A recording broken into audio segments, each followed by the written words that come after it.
What's up, everybody? Welcome. Happy Sunday. It's a beautiful afternoon here where I am, day 24 of the I'm Curious to Know project, presented by Inner Voice. And I'm very privileged to have someone who stayed up all night waiting for this after 10 p.m. here with Ran Margaliot. Did I get it right, Ran? How are you? Yeah, it's impressively good. There you go. I was practicing in my head many times before. Now you're in Israel. It's 10:30 in the evening there. I really appreciate you staying up and making the time, and I'm very excited to chat to you today. You have a pretty great story that what I could guess not a lot of people have heard, or not enough people have heard, should we say, personally, but also professionally. And I want to really get into that today. But why don't we go right back to the start? You grew up in Israel. You're probably one of the first cyclists to make it to the top level of cycling in from your country.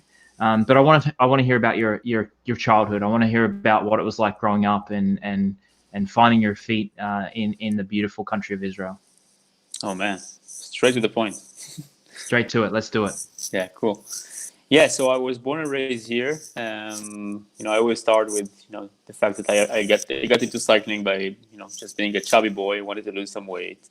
My mother thought that I'm not active enough, so I picked up mountain bike very randomly. I had a friend in school who rode a bit, and yeah, I fell in love. One of the things I remember the most is that the sport enabled me to experience things that I haven't felt in any other area. I could feel independent and really discover strength that I didn't think I've had as a non-sportive boy, non-athletic boy.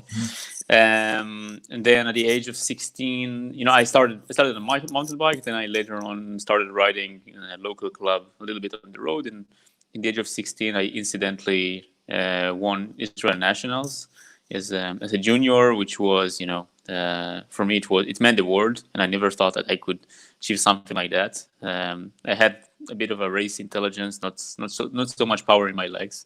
I think I used Right. it in my favor. It was the end of June, as national championships, usually are. In the following weeks, they broadcasted the Tour de France, on Eurosport, and I was watching it, feeling like, I'm the Cinderella story. I'm that guy who became in just a few years from being the guy who shouldn't be winning, national championship and making it happen. So I convinced myself, watching Lance beating Ulrich to win his, I don't know, sixth or seventh Tour de France, that I'm gonna be the one Israeli who is gonna, against all odds, make that dream come true. And I had a father. My father used to work for the Air Force, and he's like that kind of a serious guy. And he said, if you come up with big statements, you better back them up with a plan. Yep. So I made some homework, and I saw what guys currently racing the Tour de France have done when they were my age. And long story short, I made this 10 years, plan with accurate milestones that I have to follow, and how am I gonna make it? So Yep. that's a little bit how I got into cycling. In the following 9 years, I chased that dream obsessively. Coming from a place like Israel, I had to learn very fast. I had to find a team to race with in Europe. I had to find money. I had to be able to somehow fulfill my mandatory service in the Israeli Defense Forces, the army.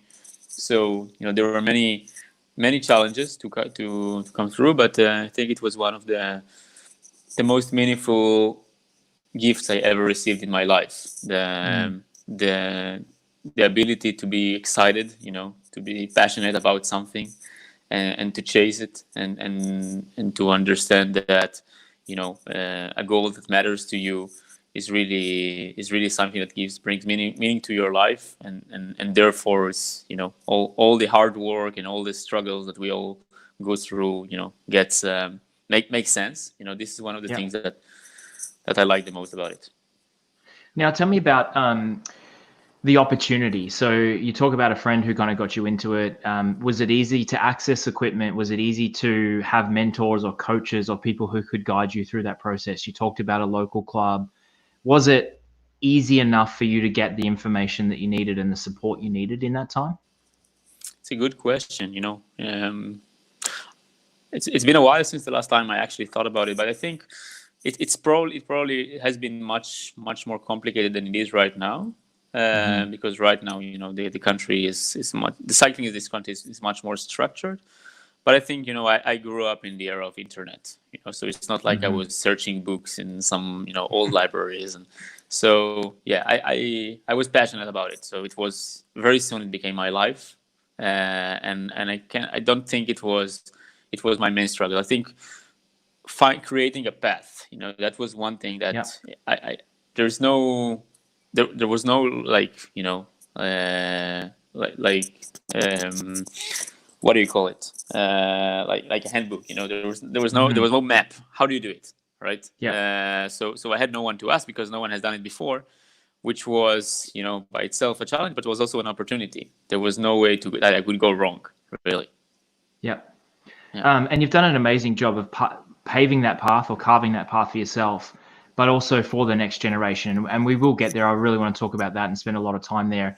But I want to talk about some of your memorable moments. You get to a World Tour team, you race on the Team Saxo Bank team.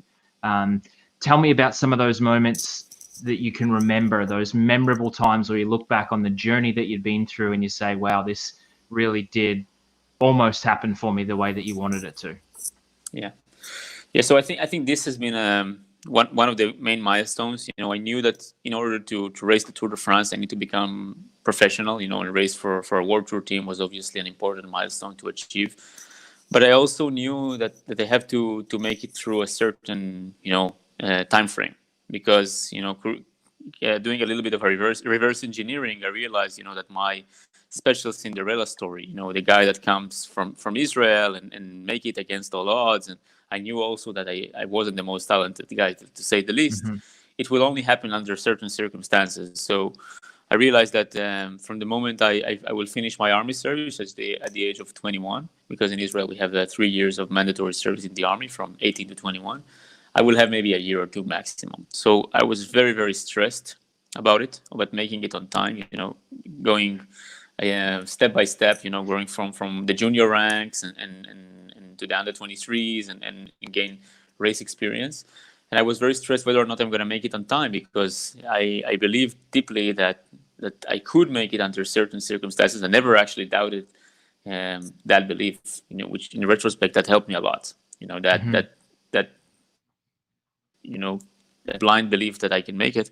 But I was very stressed to make it all on time. So I think one of the most memorable experiences was maybe the year before. I got the confirmation from Bjarne Riis that I could race as a stagiaire for them. I was already racing the year before as a stagiaire for another team, Futon Serveto, and they didn't sign me. Eventually, they said I wasn't good enough, so I had no team, and I had my parents just got divorced around that time, and I had very my financial situation wasn't very easy. I just finished the army service. I traveled to Italy, and every single day, I convinced myself tomorrow I'll get a call. I had an agent that I used to send my files every day. When I was training in Lucca with the guys from Saxo and some other guys from BMC, and I convinced myself tomorrow is gonna be the day. Tomorrow is gonna be the day. And at a certain point, you feel like you're obsessed about it, right? There's nothing else in the world that matters for you, which helps if you want to achieve big things, because this is a certain way to run yourself. But this is not a good recipe for a healthy lifestyle. This is it's not you cannot last very long. And I remember the day I got the call from Bjarne. I said, you should come to the training camp. They were holding a training camp in the Alps during the Tour de France for the guy who were not riding the Tour, in a place called Rizul 2000. And I just felt like a huge relief. I was like, I didn't even think that I'm just the tough parts are just ahead of me. I was like, I'm in, right? Like, this is good. Yeah. Yeah. Tell me about that blind belief or that blind optimism to think that you're going to make it and it's somewhat your destiny. Is that something you can remember having as a kid, as a child? Is that something that you had to develop over time? Tell me about that. Like, where do you think that comes from? So I think it's something that you grow up into, right? At the beginning, you don't really think of it in terms of goals, and purpose and what gives me meaning. You just, you like it. You enjoy the doing. You feel like an inner drive, to get on your bike, to push hard on the climbs, to sweat, to get that lactate acid, because you have some energy to burn. But later on, there are different areas that influences you, and it's not only the physical part, not only the self-esteem part. There is also the social thing that you're suddenly become a part of a group of people who has the same standards like you and same wishes like you, and your friends. They all have similar goals, although they don't call it the same way, and similar passion. So one of the things you want the most is you want the attention, right? You want to feel rewarded as someone who excels. So that's one thing that gives you meaning. It gives you satisfaction. Another thing is really, the ability to go beyond what people in your neighborhood, in the place that you come from, consider as doable. That might be the same will for recognition, but it comes in a different way. You want to feel meaningful by representing your country. You want to make your parents be proud of you. Those are, I think it all comes down to our fears and our ego, and how much we want to be recognized. And ego is a strong power for competitive athletes.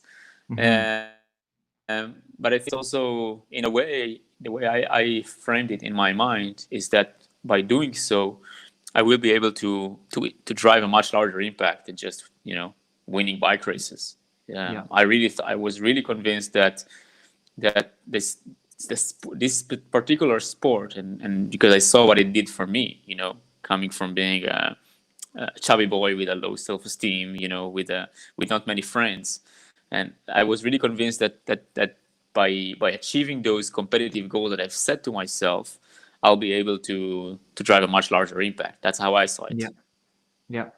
And which you have, and I want to get into a little bit of that now. And you finished your career, you still had that dream or that goal of racing the Tour de France. You knew it may not be available to you, but you wanted to give that opportunity to your fellow countrymen, and you wanted to create a pathway, which you had done yourself, but making it a little bit more simple by starting a team and starting a program and getting that off the ground. Tell me about that next phase of supporting and having that impact that you talk about. Yeah, so I think that's important to understand. Where is it coming from? I never actually quitted pro cycling. Pro cycling quitted me. So It took a while for me to give up on that dream, or that to understand that I will never be that first Israeli who will race the Tour de France. And during that process, that of course you are. There's a place of disappointment, and sometimes a lot of frustration, because of those unachieved goals. You are not seeing everything that you've done so far. You start to question yourself, both what's next and also why do I do that? Like what is the purpose of all that? Why is it so important for me? And one of the things that I realized is that I want to be able to close the circle in a certain way. I felt that cycling gives a lot to me. It's almost a therapeutic tool, for me on a daily basis. And I thought, okay, if this sport does so much for me personally, and if I realize I cannot do it myself as an athlete anymore, I might have an opportunity, to create a version 2, of that that game. So that's how the dream of Israel Cycling Academy, nowadays known as Israel Startup Nation, started. Just trying to maybe a little bit compensate of what I couldn't achieve myself, but also in a way close the circle. And when we decided to call it Cycling Academy, in day one, and we recruited the likes of Peter Sagan to support it. In year one, people were questioning, so why are you telling everyone you want to be in the Tour de France? Because no Israeli can be in Tour de France. We already saw that. We see what the athletes we have here, and you call it an academy. An academy means that you are trying to create a development team. And that was the plan of that organization, was designed a little bit, in accordance with my based on my previous experience. I wanted to grow organically with an organization, with that will serve as an authentic role model of how should it be done. And we've set a very ambitious, not to say naive goal, of growing with these athletes year by year to make it to the 2020 Tour de France. And we dared to tell the entire world about it, in the end of 2014, and everyone thought we were crazy.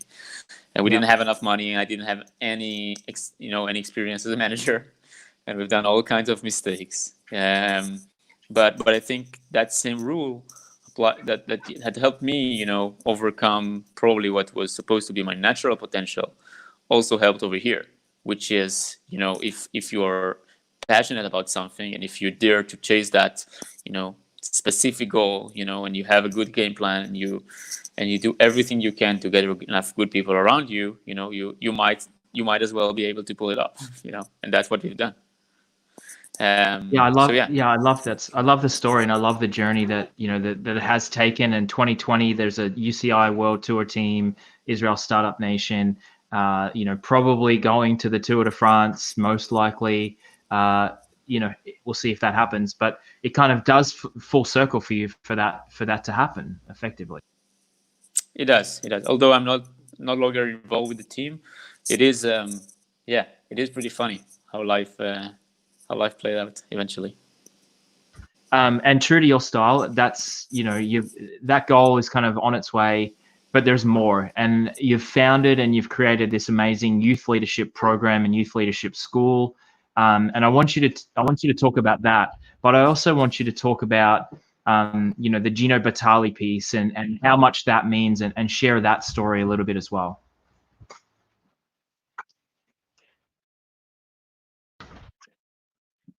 I think we've lost Ron there. Apologies for that. So I can give you a quick recap of where we were. We had talked to Ron about his career in cycling, and he's back. So I'm going to bring him back in here. Welcome back. I'm sorry. Yeah. I lost you for a second. That's okay. Welcome back. So no problem. So we were talking about we were going to get into the school, talk about the school, but I also want you to really give a bit of background on the Gino Bartali piece and why that's so meaningful to you, and how the family is involved and things like that. But share a little bit about that story for people who may not have heard it. Yeah. So the story of Bartali, it's something that has crossed, during that path, we've been talking about pro cycling and how that, has been the focus, at least of my life in the past. But this story, happened to somehow come into my attention during my journey trying to pursue this Tour de France dream.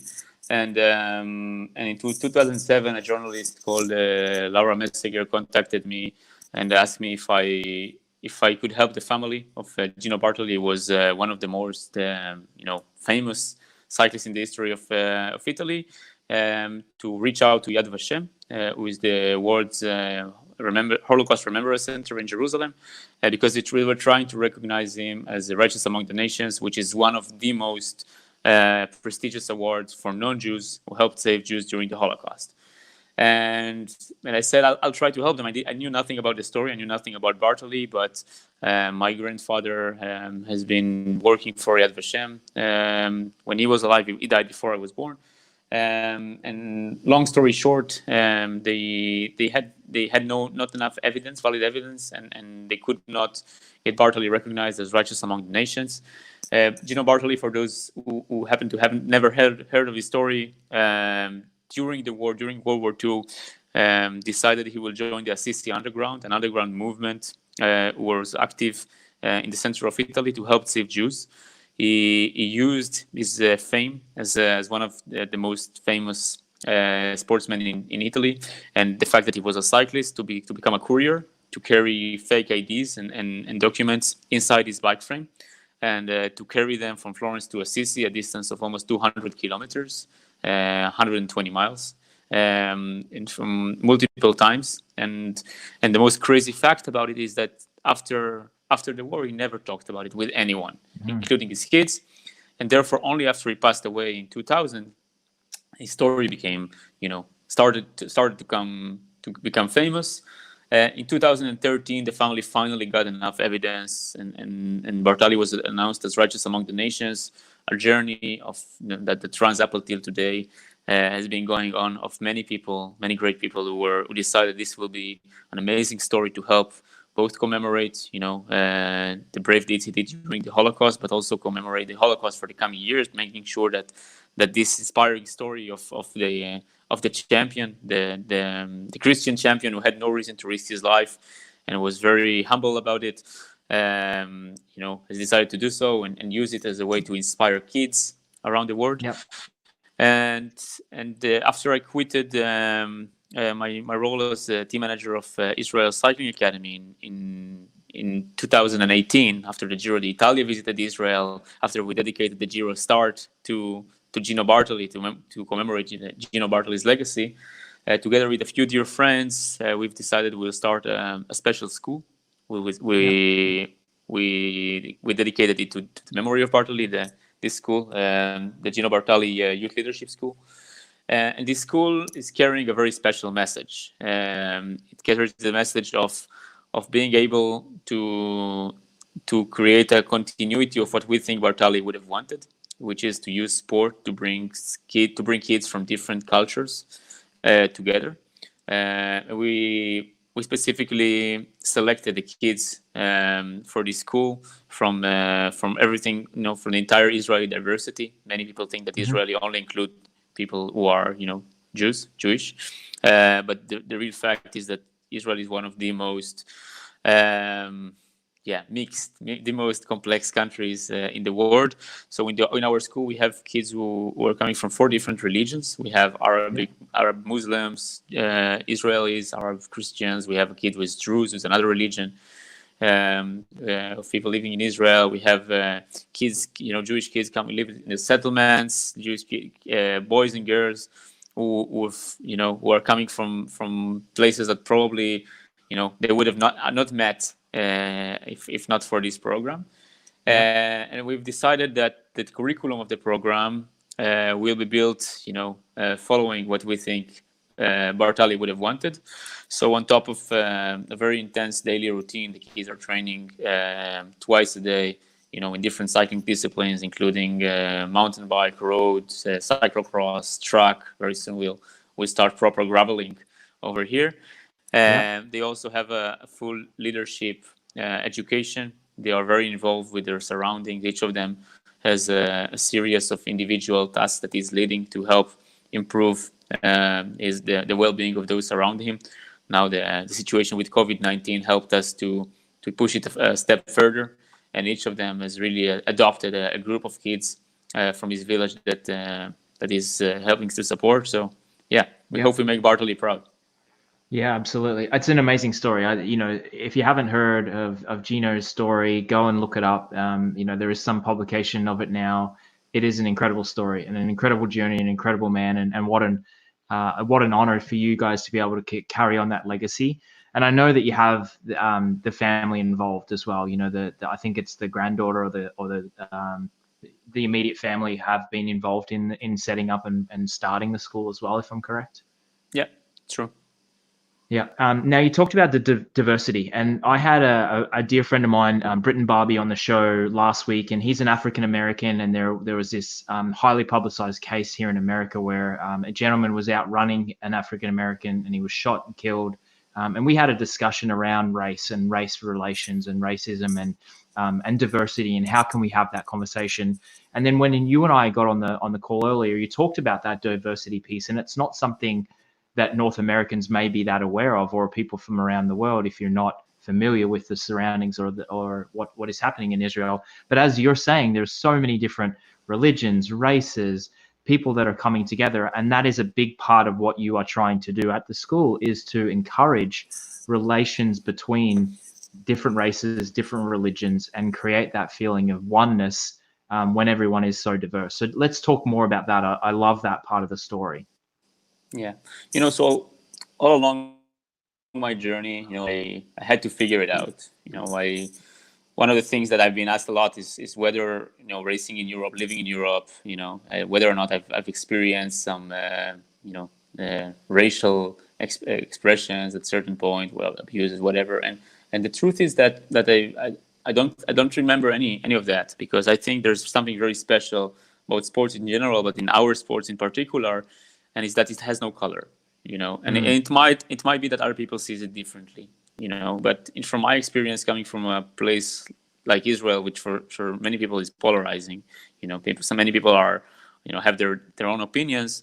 I've always felt like my opinion could be heard, but I will not be judged. And in the same way that the sport creates a very balanced platform to connect people. There's this therapeutic almost effect that when we go on a bike, the better of us comes out.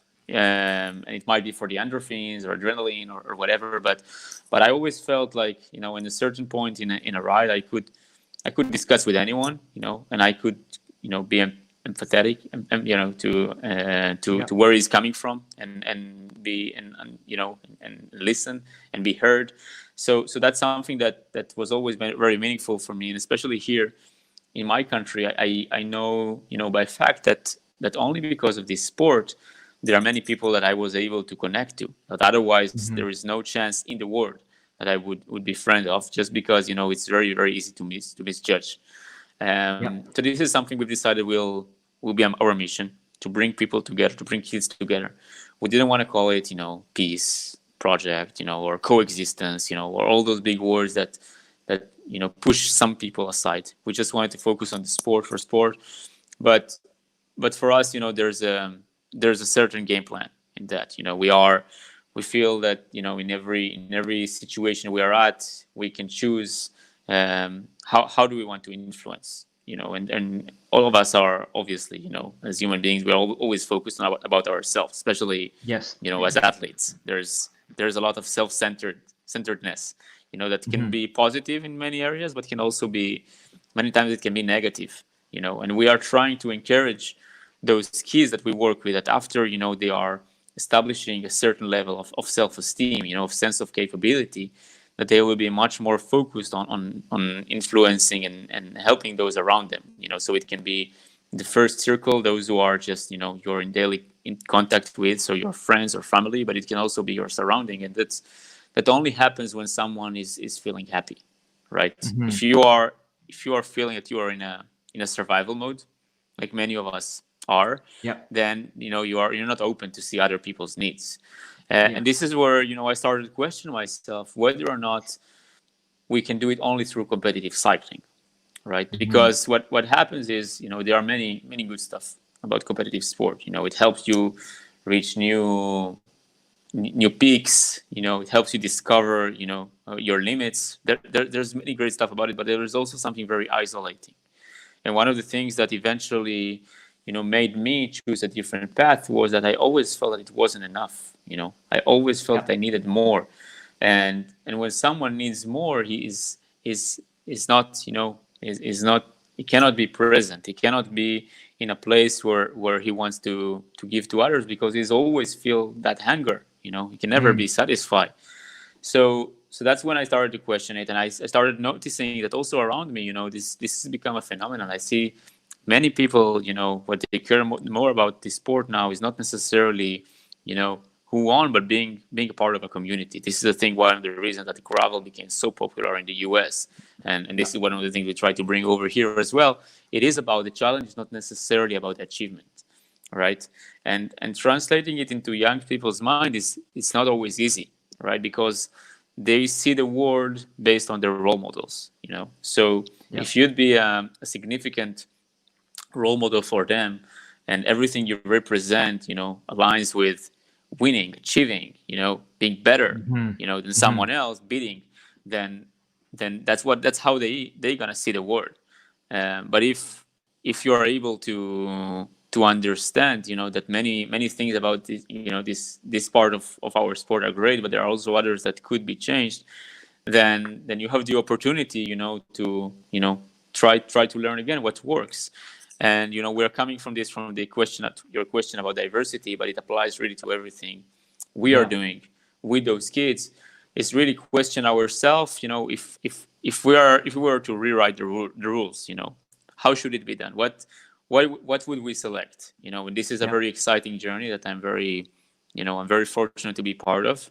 But I feel that this is one of the things that happens in nowadays world. And right now, I hope that after COVID, era, we'll have an opportunity to rewrite those rules.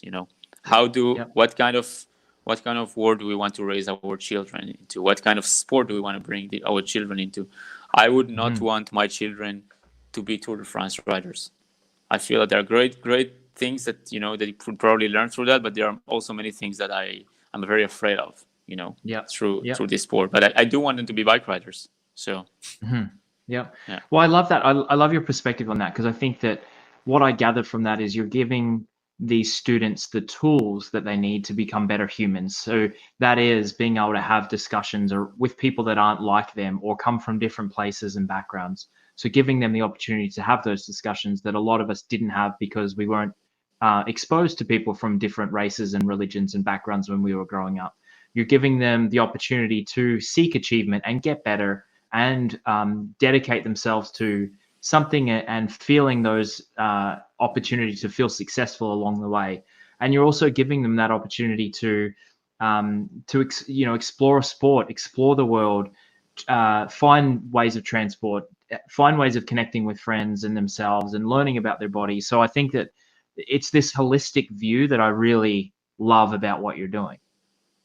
Thank you. Yeah. I think there's one more element which for me makes a difference is when we start to understand, and that's not only relevant for our program, it's, in any area of our life, but I think especially us as cyclists, we're very passionate about what we're doing. How is it relevant for other teams, right? Is what we are achieving through the sport, ends the moment we get out of the bike, or do we really make an impact that could translate into other areas of our life? And I'm convinced about it. One of the things is that we are trying to recognize whether or not those skills that we're learning through this exercise are truly life skills, and which one of them could really help those kids in the future. So we've come up with a set of skills that we are focusing on, and it starts really with creating that environment, that kind of setting that enables the learning. But for us, the ability to translate the grit, and the resilience, and the ability for those kids to communicate despite having maybe sometimes language barrier, and their ability to come up with new initiatives, despite the fear that all of us has of failing. Those are all things that we believe could translate into other areas of our life, and we try to structure it in a way that we can show that sport can be an alternative form of education, a meaningful form of education, which for some kids, maybe not all of them, could maybe even be more meaningful in school at certain points. I know that I learned much more in cycling than I ever learned in any kind of formal education. And I feel that in nowadays world, when people are looking for other ways to create effective education and impacting kids' life and showing how through that passion that we can truly change lives, and I hope we can also change people's perception on whether or not this is just sport, or this can truly translate into being something that helps create a better society, helps enable those kids to have more opportunities. Yeah. I love that. It hasn't been, I'm sure it hasn't all been smooth sailing. You're setting up a new school, a new program, coming up with new curriculum. You're bringing people together from diverse backgrounds. I'm certain it hasn't all been rosy and rainbows and unicorns. Tell me about some of the challenges that you faced in getting this up and running and getting it off the ground and building what you're building. Well, the toughest part is always the financial side. I'm an entrepreneur, so it always comes like who's funding, who's paying the bills. So it's not a secret, you need to be able to bring, at least in the beginning, to raise donations, to have people, who believe in you. That's the first. Second is that process of rewriting the rules. Like people, they are sometimes, say, okay, so you think you know better, but there are many people that went that path before you. And the secret of rewriting the rules is not thinking you know better, but gather around enough people around you who believe in the same goals, and try to see what do you want to create. Because you have asked a good question, before we got into this interview, which is the why, right? And if certain people, has an identical why, at least it doesn't have to be the same amount of belief, but if we all agree that cycling has impacted our life for the better, that we are becoming better human beings because we believe, that kind of a daily routine help us to become better humans. I don't know from which reason. It might be that you're dealing with other challenges than I do. Then we have a common ground to work on something together. And I've been fortunate to have many people, many amazing partners and friends who help me, make this project alive. But really, one of the main difficulties or challenges is to convince our surrounding, those people who are not cycling, and you and me talking about it as a form of education. There might be people listening to that and thinking, this guy's is living on a on another planet. So totally. yeah. Tell me more about that why. I want you to kind of elaborate on that feeling and that thought. If you had to pitch this to someone who didn't know about it, or maybe you want to raise some more money, what is that why? Why are you doing this? My why is that we're using passion to bring kids together. It happens to be through cycling, but this is my why. I realized that everything I achieved was because that I was very, very passionate about it. My passion has changed over the years. I was first passionate about winning the local bike race, then I was trying to make it to the world's biggest bike race, then trying to help others. But it remained the same. I was always very, very passionate about the sport and very convinced that it has a greater impact than just riding those two wheels faster. And this passion is the one thing that has made me to discover some of the most amazing places I've never thought I'll ever achieve. I met my wife through this sport. So this is my why. I think passion allows people to overcome a lot of bridges, also cultural bridges, and I want to use it in order to create a difference in my country. I feel that this country needs people who are who has that certain sense of purpose, of certain passion, to drive a change which is greater than what we've seen so far. If this is resonating with people, if people are listening or watching and saying, I love what he's doing, I love the mission, I love the why, how can they support? How can they be a part of growing this program from wherever they are? So they can visit our website, ginobartalischool.com, and we'll soon also launch our new website, which is bartali.org.il, which is also, you can also see our other programs around the country. We're doing a lot of work to grow the sport as a form of education. We have the Bartali Youth Leadership School is only 8 athletes, but we have almost 150 athletes active in other schools around the country. And we're doing a lot of work to commemorate the legacy of Bartali, making sure more people around the world know who Bartali was. And we hope that very soon we can also invite people to ride together with us, which is the best way to connect, right, on the bike. So hopefully this entire COVID-19 will be behind us and we can restart. I'd love to come and ride some gravel in Israel. I think that would be a lifelong dream to experience that country in that way. You should. Yeah, we'll do it. I don't know how comfortable I am getting on a plane anytime soon, but maybe one day it'll happen. Well, I think we'll have to at a certain point, but yeah, we'll take it step by step. And at the moment, we can connect on Zwift as well. So yeah, let's do it. I also want to give a shout out to our mutual friend Jonathan Friedman for introducing us. Jonathan's a great man. I know he's done a lot of really good work in honoring the memory of Gino Bartali as well. So shout out to Jonathan. I'm hoping he's watching. Absolutely. Jonathan I think he deserves a lot of credit, a lot more than many people, know. He has been doing a lot of work behind the scenes of helping many different initiatives, including the bringing up of the Bartali School. And I owe a lot for him. Yeah. Yeah, that's great. Before I do let you go, I do like to ask 3 questions to my guests to keep it a little bit topical and relevant for this month of May that we're all kind of facing our own version of this COVID experience. So I'm going to throw these questions at you. Number one, what's one thing that has changed for you during this lockdown, isolation, COVID period that you want to keep once we moved past this period and go into whatever the next phase is? Being more humble. I think, we can't say enough how small we are, in this entire situation. And sometimes we dream we can change the world. And it might be that it starts with doing the dishes, helping the wife. So. Oh, I love that. So being humble and doing the dishes is what I took from that. That's a great one. I'm sure she'll be happy to hear that too. Absolutely.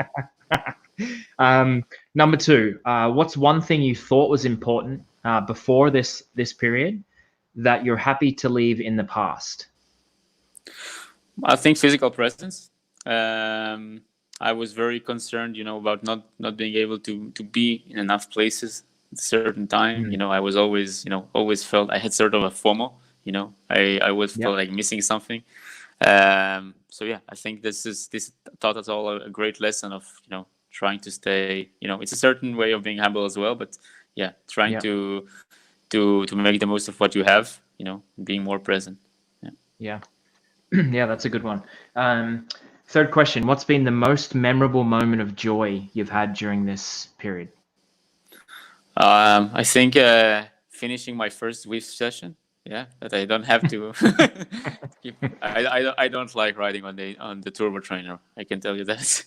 Yeah. So, but No, but Any I have advice? a better one. I have a better Oh one. yeah, go. We on certain moments during this COVID-19, we've challenged our participants, our kids, to participate in challenge rides. And one of the most emotional ones we've done was this fundraising ride we've done to fundraise turbo trainers for different schools, so we can enable the kids to train despite the quarantine.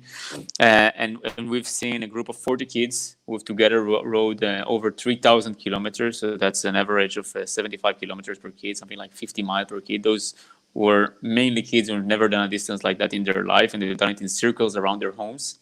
And they've done it to raise money to help other kids. So that felt like, we are coming a full circle. This is what we should be doing, right? This is the way to really drive an impact.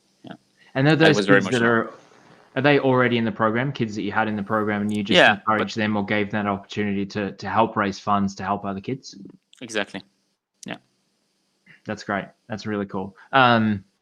If you've got any advice of how you can find joy riding on Zwift, I'd be happy to take it, because I'm yet to find that feeling for myself. Yeah, I think I feel the same way. Yeah, step by step. Maybe. Yeah, step by step. Maybe I just need to try more. That might be helpful. Ran, this has been amazing. I really appreciate your time. I know it's late there, so that's even more meaningful that you were able to dedicate that time to me. I really love hearing the story. I'm really happy to be able to share it more, and I really look forward to staying in touch. And I'll get Jonathan and I together, and yourself, and maybe we can get on Zwift and stay in touch. And maybe one day I can come and visit and check out the work you're doing, and we'll get out for a ride together. Absolutely. Thank you very much. Of course. My pleasure. Enjoy. All the best to you. All the best to your family. All the best to the kids. And we'll chat soon. Absolutely. Thank you very much. Okay. Bye-bye. Thanks, Ron. Cheers.